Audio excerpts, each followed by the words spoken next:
मित्रों, कई बार ऑपरेशन का नाम आता है तो हमको एक तो डर लगता है कि हमारा ऑपरेशन सक्सेसफुल होएगा नहीं होएगा, इसके पीछे कितना कॉम्प्लिकेशन है, कितने दिन रेस्ट करना पड़ता है और इसके साथ फिर से लाइफ में नहीं होएगा। ये सो मैनी क्वेश्चन दर्दी के मगज में आता है।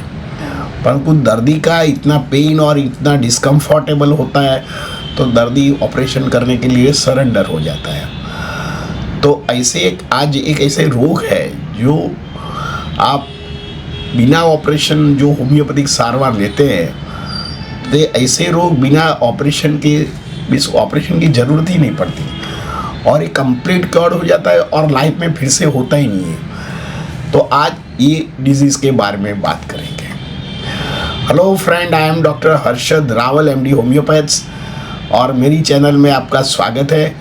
मित्रों, आज का वीडियो में हम बिना ऑपरेशन जो गुदा के रोग है जिसको हरसमसा भगंदर बोलते हैं या haemorrhoids, fissures and fissures in एनओबी मेडिकल भाषा में बोलते हैं, तो उसका जो जड़ है ये कंप्लीट क्योर हो जाता है और ऑपरेशन करने की नौबत भी नहीं आती और दर्दी कंप्लीट क्योर हो जाता है।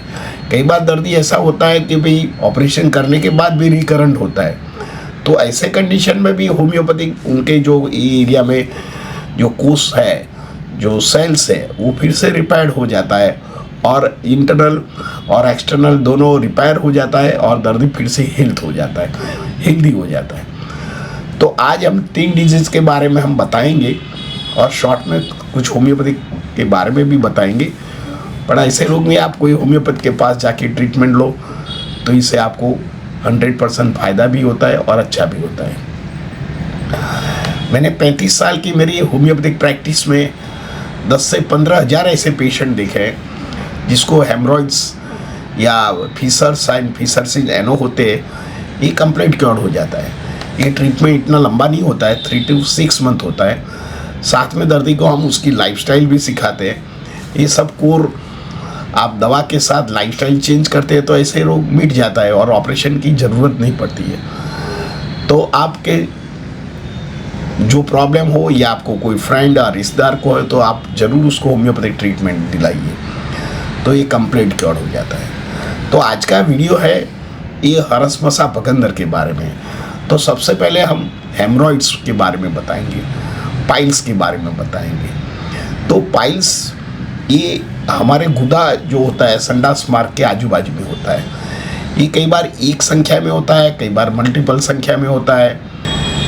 ये कई बार इतना पेनफुल भी होता है और इरिटेटिंग भी होता है। तो इसका क्या कॉज है? तो कॉज सबसे पहले हमारा इंडाइजेशन है, दूसरा कॉन्स्टिपेशन है, तीसरा कारण हमारी सीडेंट्रिकल लाइफ, सारा दिन बैठने का रहता है, लैक ऑफ एक्सरसाइज होता है, ओबेसिटी होता है, हम ज़्यादातर स्पाइसी फूड खा लेते हैं, इसके कारण होता है, इरिटेबल बाउल सिंड्रोम के कारण हो सकता है, कई बार ज़्यादा वजन उचकने से कारण भी हो सकता है, कई बार ओल्ड एज में आप बैठे रहते हैं, पाचन नहीं होता है, बहुत जोर लगाना पड़ता है और कॉन्स्टिपेशन प्रकृति होती है तो उन लोगों को भी पाइल्स हो जाता है।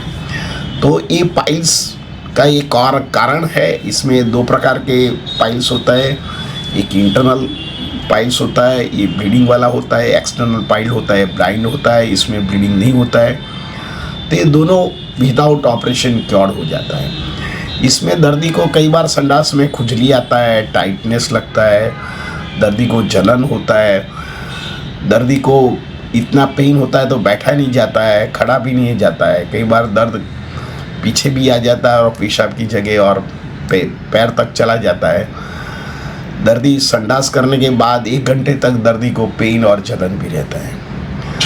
और कई बार तो जो ब्लीडिंग पाइल्स होता है तो इसमें इतना खून निकल जाता है तो वो भी मालूम नहीं पड़ता है और संडास में देखो तो बहुत ब्लीडिंग चले जाता है तो हमारा जो बॉडी में खून की मात्रा भी घट जाती है, तो दर्दी को और वीकनेस लगती है और नर्वसनेस लगता है। तो ऐसी कंडीशन जब आए तो आप होम्योपैथिक में सबसे पहले नक्सोमिका है, दूसरा नंबर का है एस्क्यूलस नाम की जो दवा है, तीसरा नंबर की दवा ग्रेफाइटिस है, 4th नंबर की है कार्बोवेज एंड 5th नंबर की है पोडोपाइलम। ये दवा आप लेते हैं तो आपका जो एक्सटर्नल पाइल्स भी मिट जाता है और जो दर्दी को इंटरनल पाइल्स होता है उसको आर्निका है, सल्फर है, हेमामालिस, मेलिफोलियम और फेरम फॉस नाम की जो दवा लेते हैं तो ब्लीडिंग पाइल्स भी विदाउट ऑपरेशन क्योर हो जाता है। दूसरा नंबर का जो गुदा में जो डिजीज़ होता है उसको फीसर्स बोलते हैं। फीसर्स मीन क्रैक हो जाना। कई बार हमारा पेट की खराबी के कारण और कई बार ओवर वेटिंग के कारण, कई बार सेडेंट्रिकल लाइफ हो, कई बार डिलीवरी के बाद, कई बार पेट की सर्जरी के पोस्ट सर्जरी के बाद भी ज़्यादा ओवर ड्रगिंग करने के बाद भी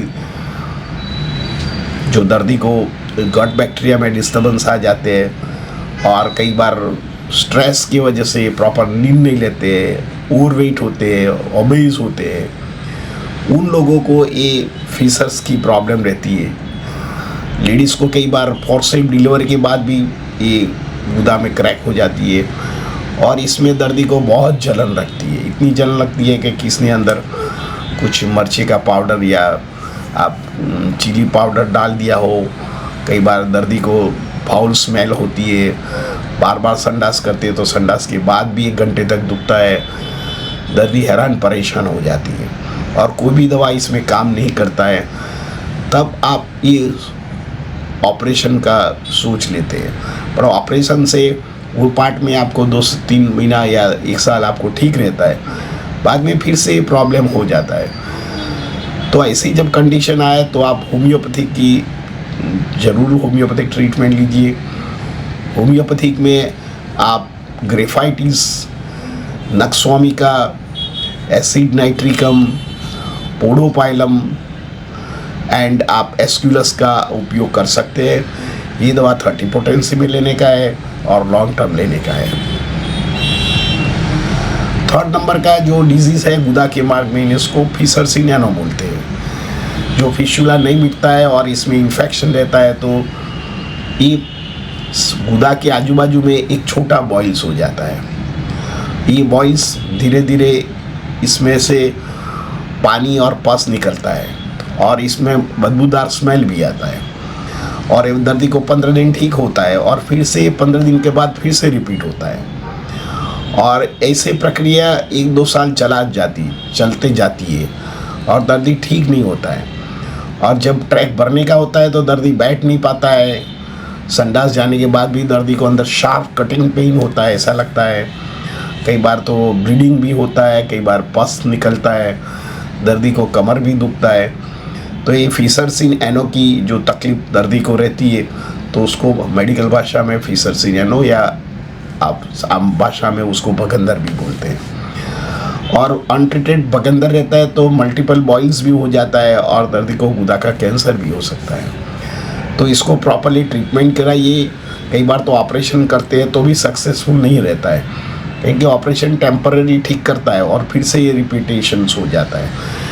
क्योंकि ये जो आजू बाजू के एरिया में जो स्टेफिलोकोकस की बैक्टीरिया है ये ऑर्डिनरी दवा से नहीं जाता है। उसको एंटीबायोटिक देते हैं तो टेम्पररी ठीक होता है पर ये फिर से रिपीट हो जाता है। क्योंकि ये जो स्टेफिलोकोकस बैक्टीरिया के लिए लॉन्ग टर्म ऐसे ट्रीटमेंट चाहिए। सपोज़ आपको ट्यूबरकुलोसिस हो और टीबी की दवा लेते हैं तो जो चेस्ट फिजिशियन होता है 9 मंथ्स तक आपकी टीबी की दवा चलाता है, तब जाके सप्रेस होता है, क्योर नहीं होता है। जब होम्योपैथिक में आप 2 से 3 महीना लेते हैं तो ये स्टेफिलोकोकस बैक्टीरिया से जो ट्रैक बनी हुई है ये रिपेयर कर देती है और कंप्लीट सील्ड कर देता है। तो ऐसा कंडीशन में आप धीरज से होम्योपैथिक के डॉक्टर के पास जाके दवा लेना चाहिए और आपकी लाइफस्टाइल चेंज करना चाहिए। ये तीनों डिजीज़ में एक ही मंत्र है कि चबा चबा के खाइए, ग्रीन फ्रूट ज़्यादा लिए, लेफिस ज़्यादा लीजिए, फ्रूट ज़्यादा मात्रा में लीजिए, पानी लीजिए, रेगुलर एक्सरसाइज कीजिए।